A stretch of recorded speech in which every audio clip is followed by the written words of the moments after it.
நீங்கள் பார்த்து கொண்டிருப்பது உங்கள் ஜாஷ்வா டிவி. சகல ஜனங்களுக்கும் நற்செய்தி.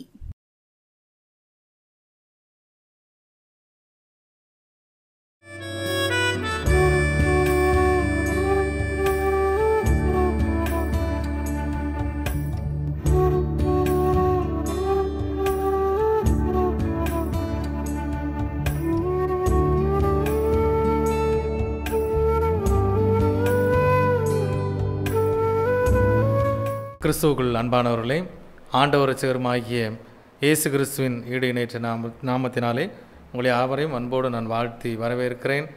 இந்த நாளிலும் சிந்திக்கும்படியாக தெரிந்து கொண்ட வார்த்தையானது 2 கொரிந்தியர் 6ஆம் அதிகாரம் 2ஆம் வசனத்தின் பிற்பாகம். இதோ இப்பொழுதே அனுக்கிரக காலம், இப்பொழுதே இரட்சணிய நாள். தலைகளை தாழ்த்தி தேவாதி தேவனை நோக்கி பார்ப்போம். எங்களை அதிகமாக நேசிக்கிற நல்ல பரம தகப்பனே, இந்த மகிமை நேரம் செய்தி விளக்காக உமக்கு நன்றி செலுத்துகிறோம். இந்த நாளிலும் உடைய வார்த்தை என்கிற மன்னாவினால் நீர் எங்களோடு பேசும்படியாக நாங்கள் ஜெபிக்கிறோம். எங்களுடைய சிந்தனைகளை செயல்களை ஒருமுகப்படுத்துங்க. நீங்கள் பேசுங்க, நாங்கள் கேட்கிறோம். உடைய கருத்தில் எங்களை தாழ்த்தி அர்ப்பணிக்கிறோம். பொறுப்படுத்துகளும் வழி நடத்துங்க. மீட்பரட்சகருமாகிய இயேசு கிறிஸ்துவின் ஜெபம் கேளும் ஜீவனுள்ள நல்ல பிதாவே, ஆமேன். கிறிஸ்துவுக்குள் அன்பான ஜாஷ்வா டிவி நேயர்கள் யாவரையும் மீண்டுமாய் அன்போடு நான் வாழ்த்தி வரவேற்கிறேன். இந்த நாளிலும் சிந்திக்கும்படியான தலைப்பானது இப்பொழுதே அனுக்கிரக காலம். உலகத்திலே வாழ்ந்து கொண்டிருக்கின்ற ஒவ்வொரு மனிதனுக்கும் அவனுடைய தேவைகள் உடனடியாக சந்திக்கப்பட வேண்டும் என்று சொல்லி விரும்புகிறதை நாம் பார்க்கிறோம். இப்பொழுதே நடைபெற வேண்டும் என்று சொல்லி நாம் ஒவ்வொரு காரியத்தையும் எதிர்பார்க்கிறோம், விரும்புகின்றோம். அப்படியே இந்த வேதவசனம் சொன்னபடியாக இப்பொழுதே அனுக்கிரக காலம்.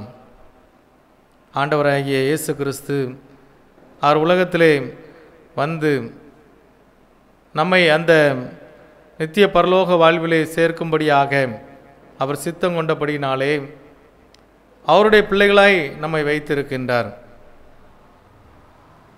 ஒவ்வொரு நாளும் நாம் வாழ்ந்து கொண்டிருக்கிற இந்த வாழ்க்கையிலே ஆண்டவர் நமக்கு போதுமானவராக, வழிகாட்டியாக, துணையாக நமக்கு இருந்து வழி நடத்துகின்றார்.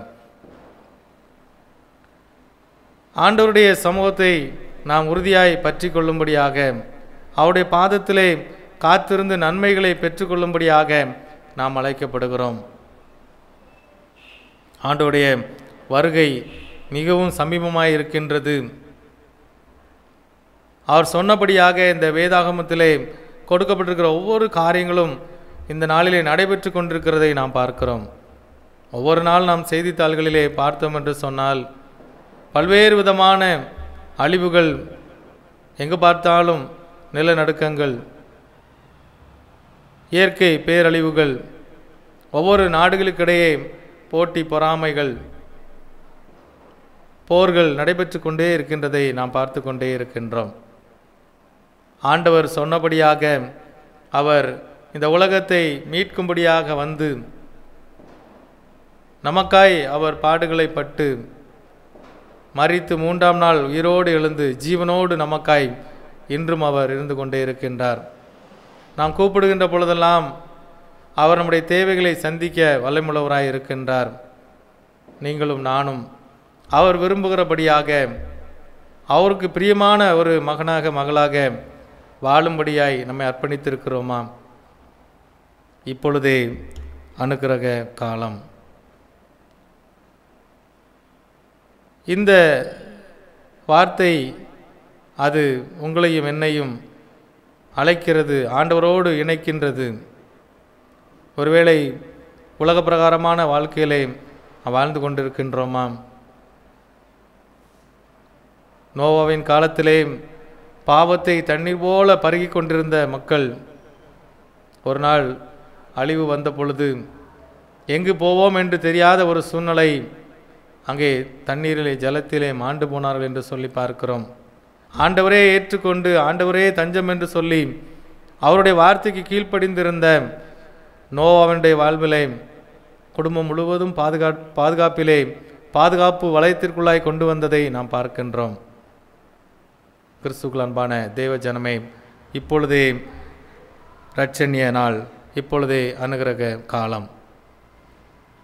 வேதத்திலிருந்து ஒரு சில காரியங்களை நாம் தியானிப்போம். முதலாவதாக இதுவே ஏற்ற காலம் என்று தியானிக்க இருக்கின்றோம். ஏற்புடைய காலம். ஒவ்வொரு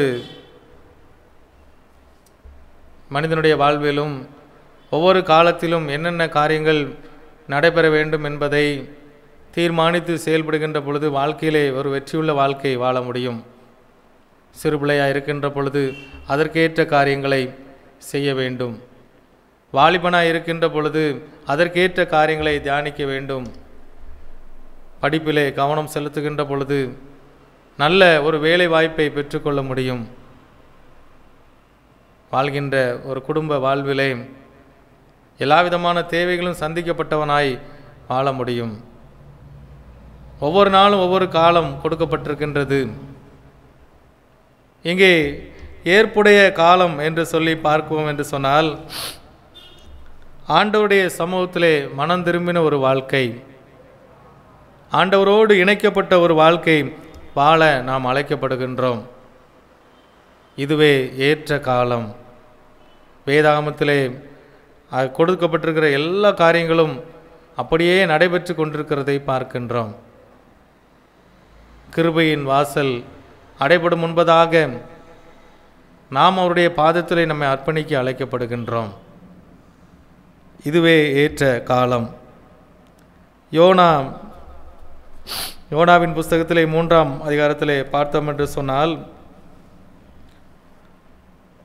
யோனாவை பார்த்து ஆண்டவர் சொல்கிறார், நீ எழுந்து மகா நகரமாகிய நினிவேக்கு போய் நான் உனக்கு கற்பிக்கும் வார்த்தையை அதற்கு விரோதமாய் பிரசங்கி என்று சொல்லி அங்கே அனுப்புகிறதை பார்க்கின்றோம். யோனா ஆண்டவருடைய வார்த்தையை மீறி சென்றாலும் மீண்டுமாய் நினிவேக்கு சென்று 40 நாளிலே இந்த பட்டணத்தை ஆண்டவர் அழித்து போட போகிறார் என்று சொல்லி அவன் சொல்லுகின்ற பொழுது அந்த மக்கள் இதுவே ஏற்ற காலம் என்று சொல்லி தேவனுடைய பாதத்திலே ரட்டு உடுத்தினவர்களாக அவருடைய பாதத்திலே விழுந்து உபவாசம் இருந்து ஆண்டவருடைய சமூகத்தில் கெஞ்சி மன்றாடின பொழுது அவர்கள் விடுதலையை பெற்றுக்கொண்டார்கள் என்று சொல்லி பார்க்கிறோம். ஒரு பெரிய அழிவிலிருந்து அந்த மகா நகரமே பாதுகாக்கப்பட்டது என்று சொல்லி பார்க்கிறோம். இதுவே ஏற்ற காலம். ஆண்டவருடைய வார்த்தை ஒவ்வொரு நாளும் நம்மோடு பேசிக்கொண்டே இருக்கின்றது. ஒவ்வொரு நாளும் நம்மோடு இடைப்பட்டு கொண்டே இருக்கின்றது. நாம் நம்மை அவருடைய வார்த்தைக்கு அர்ப்பணிக்க அழைக்கப்படுகிறோம். அவருடைய சமூகத்திலே நம்மை அவருக்கு நேராக நம்மை அர்ப்பணித்தவர்களாக வாழ அழைக்கப்படுகின்றோம். இதுவே ஏற்ற காலம் என்று சொல்லி வேதத்திலே சொல்லப்பட்டிருக்கின்றது. மனிதர்கள் பாவத்தை இந்த நாட்களிலே தண்ணீர் போல பருகி கொண்டிருப்பதை நாம் பார்க்கிறோம். உலக வாழ்க்கையிலே தேவனுக்கு பிரியமான மனிதர்களாய் அவருடைய வார்த்தையின்படி நடக்கிறவர்களாய் அவர் நம்மிலே அன்பு செலுத்துகின்ற விதமாக நம்முடைய வாழ்க்கை அமைத்து கொள்ள நாம் அழைக்கப்படுகிறோம். கிருபையின் வாசல் ஒரு நாள் அடைபடுகின்ற பொழுது நாம் இவ்விதமாய் ஆண்டவரை கிட்டி சேர்கின்ற பாக்கியத்தை பெற்றுக்கொள்ள முடியாத நாள் வருவதற்கு முன்பதாய் இதுவே ஏற்ற காலம், இப்பொழுதே அனுக்கிரக காலம் என்று சொல்லி பார்க்கின்றோம். ஆண்டவருடைய கருத்திலே முழுவதுமாய் நம்மை அர்ப்பணிக்க நாம் அழைக்கப்படுகிறோம்.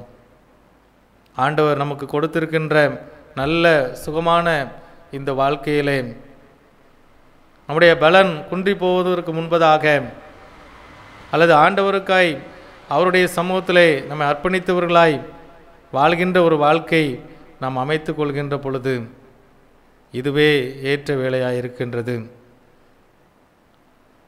ஒவ்வொரு மனிதனையும் ஆண்டவர் அழைக்கின்றார். அவர் இந்த உலகத்திலே வாழ்ந்த பொழுது தன்னுடைய சீஷர்களை அழைத்து என் பின்னே வாருங்கள் என்று சொல்லி அவளை அழைத்து செல்லுகின்றார். மீன் பிடித்து கொண்டிருந்த சீஷர்களை என் பின்னே வாருங்கள், உங்களை மனிதர்களை பிடிக்கிறவர் ஆக்குவேன் என்று சொல்லி அவர்களை மாற்றி அவருக்கு பின்பதாய் அழைத்து சென்றதை நாம் பார்க்கின்றோம். அவர்கள் அப்படியே தங்களை ஏற்ற வேளையிலே அர்ப்பணித்த பொழுது ஆண்டவர் அவர்களை பயன்படுத்தினார். அவர்கள் மூலமாய் பெரிய காரியங்களை செய்தார் என்று சொல்லி பார்க்கின்றோம். இதுவே ஏற்ற வேளை. நம்மையும் அழைக்கிறார் ஆண்டவர். அவருடைய சமூகத்திலே நம்மை அர்ப்பணிப்போமாம். ஏற்ற வேளையிலே நம்மை வழிநடத்த அவர் வல்லமையுள்ளவராய் இருக்கின்றார். பாவத்தின் கோர பிடியிலே சிக்கிக்கொள்ளாதபடி, உலகம் போகிற போக்கிலே போகாதபடி நம்மை அர்ப்பணித்தவர்களாய் வாழ்கின்ற பொழுது ஆண்டவர் நம்மை அவர் வழிநடத்த, கரம் பிடித்து வழிநடத்த வல்லமையுள்ளவராய் இருக்கின்றார். எப்படி கடல் நீரில் இருக்கின்ற மீன் தன் மீது அந்த உப்பை ஏற்றுக்கொள்ளாதது போல, அந்த நீரிலே அது வாழ்ந்து கொண்டே இருந்தாலும் தன் மீது அந்த உப்பை ஏற்றுக்கொள்ளாதபடி அதை நீந்தி கொண்டு தன்னுடைய வாழ்க்கையை கழித்து கொண்டிருப்பது போல, நம்முடைய வாழ்விலும் இந்த பாவ கரைகள் நிறைந்த உலகத்திலே நாம் அவருக்கு பிரியமான பிள்ளைகளாய் வாழ நம்மை அர்ப்பணிக்க அழைக்கப்படுகின்றோம். இதுவே ஏற்ற காலம். கிருபையின் வாசல் அடைபடுவதற்கு முன்பதாக நம்மை ஆண்டவருடைய கரத்திலே அர்ப்பணிப்போம். இரண்டாவதான ஒரு காரியம், இப்பொழுதே இரட்சணிய நாள், மீட்பின் நாள் என்று சொல்லி பார்க்கின்றோம். ஆண்டவர் நம்மை அவருடைய சொந்த பிள்ளைகளாய் மீட்டு கொண்டிருக்கின்றார். நம்மை மீட்கும்படியாக தன்னுடைய சொந்த குமாரனே இந்த உலகத்திலே அனுப்பினார் என்று சொல்லி பார்க்கிறோம். இது மீட்பின் நாள். ஆண்டவரோடு நம்முடைய ஐக்கியத்தை நாம் பலப்படுத்துகின்ற ஒரு நாள். அனுதினமும் அவருடைய பாதத்திலே காத்திருந்து அவருடைய வேதத்தை தியானம் செய்து அந்த வார்த்தையின்படியாய் நம்முடைய வாழ்க்கையை மாற்றிக்கொள்ள நாம் நம்மை அழைத்து செல்கின்ற பொழுது நம்முடைய வாழ்விலே அது ஒரு மீட்பின் நாளாய் காணப்படுகின்றது. அநேக தேவ மனிதர்களை குறித்து நாம் வேதாகமத்திலே பார்க்க முடியும். தங்களுடைய வாழ்க்கையிலே அவர்கள் தேவனோடு உள்ள உறவை பலப்படுத்தி கொண்டபடியினால், இரட்சிப்பின் அனுபவத்துக்குள்ளாய் தங்களை வைத்து கொண்டபடியினால், நித்திய அந்த மகிமையான வாழ்க்கைக்குள்ளாக நன்மைகளை பெற்றுக்கொண்டவர்களாக தங்களுடைய வாழ்நாளிலே தேவனுக்காய் அவர்கள் செயல்பட்டதை நாம் பார்க்கின்றோம். நாமும் நம்முடைய வாழ்விலே இந்த இரட்சணிய நாளிலே, இந்த மீட்பின் நாளிலே அவருடைய கருத்திலே நம்மை அர்ப்பணிக்க அழைக்கப்படுகிறோம். வேதாகமத்திலே பார்க்கின்றோம், இளையகுமாரன் அந்த சம்பவங்களை குறித்து நாம் நன்கு அறிவோம். தன்னுடைய தகப்பனிடத்திலே திரளான செல்வங்கள் இருந்தது, ஆஸ்திகள் இருந்தது. எல்லாவற்றையும் பிரித்து தன்னுடைய பங்கை பெற்றுக்கொண்டு இந்த உலக வாழ்க்கையிலே ஊதாரித்தனமான ஒரு வாழ்க்கை வாழ்ந்து கொண்டு ஆண்டவருடைய சமூகத்தை விட்டு விலகி சென்ற ஒரு மகனாக, தன்னுடைய தகப்பனை விட்டு விலகி சென்ற ஒரு மகனாக அவன் வாழ்ந்து கொண்டு இருக்கின்றான். கையிலே பணம் இருந்த பொழுது அநேக நண்பர்கள் அவனோடு இருக்கின்றார்கள். இன்றைக்கும் அப்படித்தான். பணம் கையில் இருக்கின்ற பொழுது அநேக மனிதர்கள் கூடிக்கொள்வார்கள். இந்த இளையகுமாரனுடைய வாழ்விலே அப்படித்தான். அவனுடைய நண்பர்கள் அநேகம் அவனோடு சேர்ந்து கொண்டார்கள். அவனிடத்திலிருந்த பணம் எல்லாம் தீர்ந்த பொழுது அவனை விட்டு விலகி சென்று விட்டார்கள். ஏதோ ஒரு நிலையிலே அவன் மிகவும் கஷ்டப்பட வேண்டிய சூழ்நிலை வருகின்றது. ஒருவேளை வயிற்று பசியை திருப்திப்படுத்தக்கூட முடியாத ஒரு சூழ்நிலை அவனுடைய வாழ்விலே காணப்படுகின்றது. பன்றிக்கு போடுகின்ற தவிடை கூட தின்க முடியாத, உண்ண முடியாத சூழ்நிலை வருகின்றது. மிகவும் நெருக்கப்படுகின்றான். அப்பொழுதுதான் தன்னுடைய தகப்பன் வீட்டை அவன் சிந்தித்து பார்க்கின்றான். என்னுடைய தகப்பன் வீட்டிலே அநேக வேலைக்காரர்கள் இருக்கின்றார்களே, அவர்களுக்கு 3 வேளை திருப்தியான உணவு கிடைத்து கொண்டிருக்கின்றதே, நான் எதற்காக இப்படி கஷ்டப்பட வேண்டும் என்று சொல்லி சிந்தித்து பார்க்கின்றான். அந்த வேளையிலே அவனுடைய புத்தி தெளிந்தது என்று சொல்லி வேதத்தில் கொடுக்கப்பட்டிருக்கிறதை பார்க்கிறோம். நான் எழுந்து என்னுடைய தகப்பனிடத்திற்கு போய், தகப்பனே, பரத்துக்கு விரோதமாகவும் உமக்கு முன்பாகவும் பாவம் செய்தேன் என்று சொல்லி நான் அறிக்கையிடுவேன் என்று சொல்லி அவன் சிந்தனை செய்கின்றான். ஏற்ற வேளை. தேவனோடு ஒப்புரவாகின்ற ஒரு நாள், மீட்பின் நாளாய் அவனுக்கு அமைந்தது. தகப்பனிடத்தில் அவன் திரும்பி செல்கின்றான். தகப்பன் எப்படியாவது என்னை சேர்த்து கொள்வார் என்று சொல்லி அவன் எண்ணுகின்றான். சேர்த்து கொள்ளவில்லை என்றாலும் பரவாயில்லை, அவனுடைய ஊழியக்காரர் ஒருவனாக, வேலைக்காரர் ஒருவனாக என்னை வைத்துக்கொள்ளும் என்று சொல்லி நான் கேட்பேன் என்று சொல்லி அங்கே வருகின்றான். ஆனால் நடைபெற்ற காரியம் என்ன? அவன் தூரத்திலே வருகின்ற பொழுது அவனுடைய தகப்பன் அவனை நோக்கி ஓடி வந்து அவனை கட்டி அணைத்து கொண்டு, மார்போடு அணைத்து கொண்டு அவனை முத்தம் செய்தான் என்று சொல்லி நம் வேதத்திலே பார்க்கின்றோம். கிறிஸ்துவுக்குள் அன்பான தேவ ஜனமே, ஒருவேளை ஆண்டவருடைய அன்பை அறிந்தவர்களாய் இருந்து ஆண்டவருடைய சமூகத்திலிருந்து விலகி சென்றிருக்கலாம். இல்லை ஆண்டவருடைய அன்பை ருசித்து பார்த்து விட்டு பின்வாங்கி சென்ற ஒரு வாழ்க்கையை வாழ்ந்து கொண்டிருக்கலாம். இதுவே மீட்பின் நாள், தேவனோடு ஒப்புரவாகின்ற ஒரு நாள், ஆண்டவருடைய சமூகத்திலே நம்மை அர்ப்பணிக்கின்ற ஒரு நாள், ஆண்டவரோடு இணைந்து வாழ்கின்ற ஒரு வாழ்க்கை வாழும்படியாக நம்மை அர்ப்பணிக்க அழைக்கப்படுகிறோம். இந்த வேதவசனம் சொன்னபடியாக, இதோ இப்பொழுதே அனுகிரக காலம், இப்பொழுதே இரட்சணிய நாள் என்று கொடுக்கப்பட்டிருக்கிறது. ஒவ்வொரு நாளும் ஆண்டவருடைய வார்த்தை சத்தத்தை நாம் கேட்டுக்கொண்டே இருக்கின்றோம். ஏனோ தானோ என்று சொல்லி அல்லல் தட்டாதபடி அந்த வார்த்தையை நம்முடைய வாழ்க்கையிலே பிரயோஜனப்படுத்த நாம் அழைக்கப்படுகின்றோம். ஆண்டவருடைய சமூகத்திலே நம்மை அர்ப்பணித்தவர்களாக ஆண்டவருடைய வருகை எப்பொழுது இருக்கும் என்று சொல்லி நமக்கு தெரியாது. ஆண்டவருடைய வருகை இருக்கின்ற பொழுது நாம் அவரோடு செல்கிறவர்களாக அந்த நித்திய பரலோக வாழ்வை பெற்றுக்கொள்ளத்தக்கதாக இன்றே இரட்சணிய நாள். அமெரிக்காவிலே ஒரு பிரபல நடிகை, அவள் நடனமாடுகின்ற பொழுது அநேகர் பெரும் திரளாய் கூடி அந்த நடனத்தை காண வருவார்களாம். மிகவும் பிரபலமான ஒரு பெண்மணி. ஒரு நாள் ஒரு ஆவிக்குரிய கூட்டம் நடைபெற்றது. அங்கே அவள் கலந்து கொள்கின்றாள். அங்கே பாவத்தை குறித்தும் நீதியை குறித்தும் அவளுக்கு விளக்கப்படுகின்றது. அந்த சத்தம் அவளுடைய உள்ளத்திலே தொனித்து கொண்டே இருக்கின்றது. இன்றே இரட்சணிய நாள் என்று சொல்லி, இன்றே மீட்பின் நாள் என்று சொல்லி அவள் அங்கே தன்னுடைய மனதிலே உள்ள காரியங்களை எல்லாம் சிந்தித்து பார்த்தவளாய் அந்த வார்த்தைக்கு தன்னை அர்ப்பணிக்கின்றாள். பாவ உணர்வு அடைந்தவளாய் தன்னை அங்கே அர்ப்பணிக்கும்படியாக அவருடைய சிந்தனைகள் எல்லாம் ஒருமுகப்படுகின்றது. ஆனால் அவருடைய இருதயம் சொல்லுகின்றது, இன்றைக்கு ஒரு நாள் இரவு ஒரு பெரிய நிகழ்ச்சி செய்யப்பட்டிருக்கின்றது, ஒழுங்கு செய்யப்பட்டிருக்கின்றது. இந்த நிகழ்வை நான் முடித்த பின்பதாய் எப்படியாவது நான் இந்த ரட்சிப்பை பெற்றுக்கொள்வேன், ஆண்டவரிடத்தில் என்னுடைய பாவங்களையெல்லாம் நான் அறிக்கையிட்டு விடுவேன் என்று சொல்லி தன்னுடைய இருதயத்தில் சிந்தித்து கொண்டாளாம். அந்த பெரிய நிகழ்ச்சி அன்று இரவு நடைபெறுகின்றது. அநேக மனிதர்கள் வருகின்றார்கள். இந்த புகழின் உச்சி நிலையில் இருக்கின்ற இந்த அருமையான பெண்ணினுடைய நடனத்தை பார்ப்பதற்காக பல லட்சம் பேர் திரண்டார்கள். அந்த நிகழ்வு மிகவும் சிறப்பாக நடந்து முடிந்தது. அநேகரை மகிழ்ச்சிக்குள்ளாய் மாற்றினாள். நிகழ்வு முடிந்து இரவு நேரமாகி தன்னுடைய வீட்டிற்கு திரும்புகின்றாள்.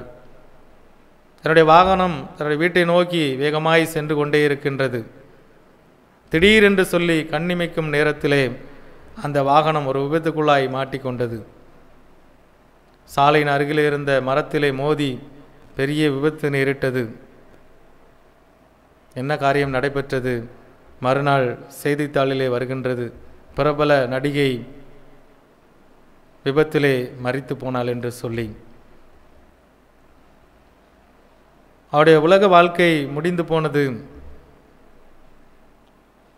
அன்று அவளுக்கு கிடைக்கப்பட்ட அந்த வார்த்தை, இன்றே இரட்சணிய நாள் என்கிற அந்த வார்த்தை அவளுடைய உள்ளத்திலே கொடுக்கப்பட்டது. ஆனால் அவள் தன்னுடைய இருதயத்தில் சொன்னால், இன்று அல்ல நாளை என்று சொல்லி, நாளை எப்படியாவது நான் ஆண்டவரிடத்திலே என்னை அர்ப்பணித்து விடுவேன் என்று சொல்லி அவள் சொல்லியிருந்தாளாம். அவருடைய டைரியிலே குறிப்பு எடுத்து வைத்திருக்கின்றாள். இன்று அல்ல நாளை நான் ஆண்டவருடைய கருத்தில் என்னை அர்ப்பணிப்பேன் என்று சொல்லி எழுதி வைத்திருக்கின்றாள். ஆனால் அவருடைய மரணம் முந்தின நாள் இரவோடு முடிந்து போனது. கிறிஸ்துவுக்குள் அன்பான தேவஜனமே, இன்றே இரட்சணிய நாள். இன்றைக்கே நம் ஆண்டவருடைய கருத்தில் நம்மை அர்ப்பணிப்போம். ஆண்டவரோடு இணைந்த ஒரு வாழ்க்கை வாழும்படியாக நம்மை அர்ப்பணித்துக் கொள்வோம். நெருக்கமான இந்த உலக வாழ்விலே ஆண்டவர் கொடுக்கின்ற ஒவ்வொரு தருணங்களையும் நாம் அல்லல் தட்டி விடாதபடி, ஆண்டவருடைய வார்த்தை நமக்கு நேராக வருகின்ற பொழுது அதற்கு நம்மை அர்ப்பணித்தவர்களாக, அந்த வார்த்தைக்கு நாம் கீழ்ப்படிந்தவர்களாக நம்மை அர்ப்பணிக்கின்ற பொழுது ஆண்டவர் அவரோடு நம்மை சேர்த்து கொள்ள ஆயத்தமாக இருக்கின்றார். உலக மனிதர்கள், ஒருவேளை நாம் பார்க்கிற மனிதர்கள், நம்மோடு இருக்கிற மனிதர்கள், நம்முடைய நண்பர்கள் எப்படியெல்லாம் வாழ்ந்து கொண்டிருக்கிறார் என்று சொல்லி அவர்களை பார்த்து நாம் பின்வாங்கி போய்விடாதபடி நம்மை ஆண்டவருடைய கரத்தில் அர்ப்பணித்தவர்களாக, என்னை பார்க்கிற ஒவ்வொரு நிமிடமும் என்னை பார்த்து கொண்டிருக்கிற இறைவன் ஒருவர் இருக்கிறார் என்று சொல்லி நாம் அவருடைய கரத்திலே நம்மை அர்ப்பணித்தவர்களாக வாழ்கின்ற பொழுது ஆண்டவரோடு இணைந்த ஒரு வாழ்க்கையை நம்மால் வாழ முடிகின்றது. இன்றே இரட்சணிய நாள். மூன்றாவதான காரியம், இப்பொழுதே அது கிருபையின் நாள் என்று சொல்லி பார்க்கின்றோம்.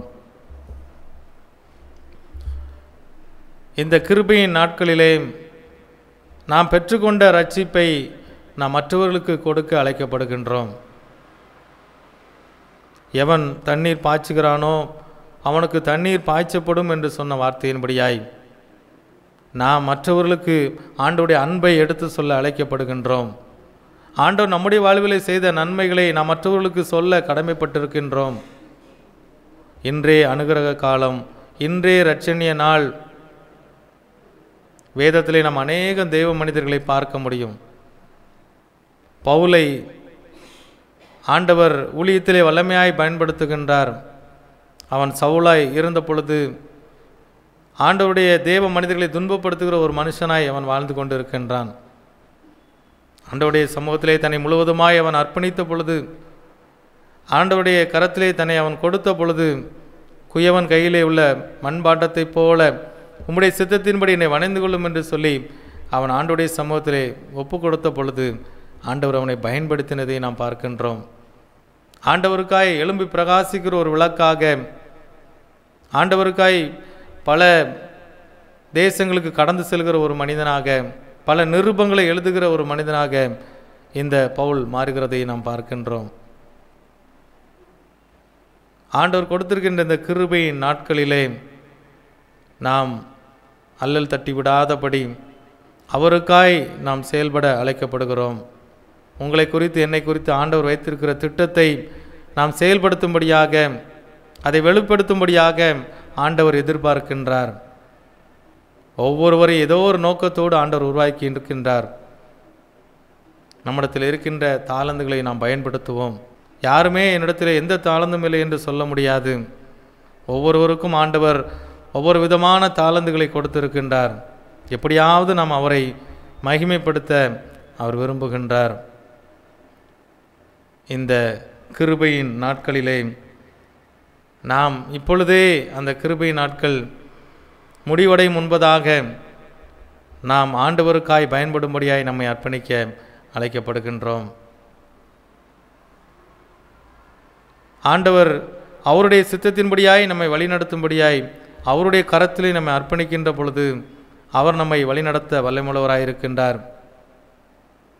இந்திய தேசத்திலே ஊழியத்திற்காய் குடும்பத்தோடு வந்து ஆண்டவருக்காய் எத்தனையோ தேவ மனிதர்கள் கோதுமை மணிகளாய் மடிந்தபடியினாலே இன்று சுவிசேஷம் இந்திய தேசத்திலே பரவியிருக்கின்றது.